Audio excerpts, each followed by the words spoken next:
संत तुकाराम महाराजांचा पालखी सोहळा निमगाव केतकी इथं मुक्कामानंतर इंदापूर शहरामध्ये दाखल होतोय। रयत शिक्षण संस्थेच्या मैदानावर काही वेळातच मानाचा रिंगण सोहळा पार पडणार असून वारकरी आणि नागरिकांची बरीच मोठी गर्दी झालेली आहे। संपूर्ण रिंगण मैदानाला पोलिसांनी सुरक्षा कवच दिलेलं असून मोठा बंदोबस्त सुद्धा तैनात केला गेलाय। भक्तिमय वातावरणामध्ये वारकरी सोहळ्याची आतुरतेनं वाट पाहतायत। काही वेळापूर्वी सुद्धा या ठिकाणची तयारी कशा प्रकारे केली जात होती, आयोजन कशा प्रकारे या उत्सवाचं केलं जात होतं आपण पाहिलं।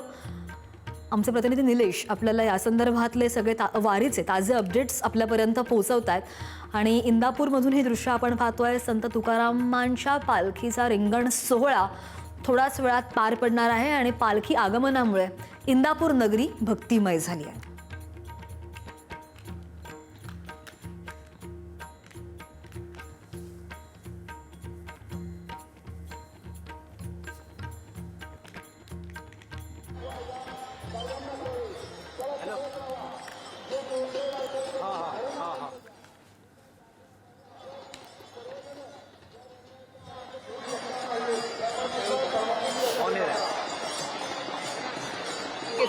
निमगाव केतकीचा मुक्काम आटोपून आज इंदापूर तालुक्यात दाखल होत आहे। तर आपण पाहू शकता रयत शिक्षण संस्थेच्या या प्रांगणात संत तुकाराम महाराज पालखी सोहळ्याचा आज रथाच्या काही वेळात दाखल होणार आहे। तर या ठिकाणी मानाच्या अश्वांचा रिंगण या ठिकाणी काही क्षणात दाखल पार पडणार आहे। तर या ठिकाणी आपण पाहू शकता की पोलिसांकडून सध्या खास बंदोबस्त करण्यात आला आहे। रिंगण सोहळ्याच्या चारी बाजूला पोलीस तैनात करण्यात आला आहे। तर या ठिकाणी मोठ्या संख्येने वारकरी मंडळी सुद्धा दाखल झाल्याच्या पाहायला भेटत आहेत।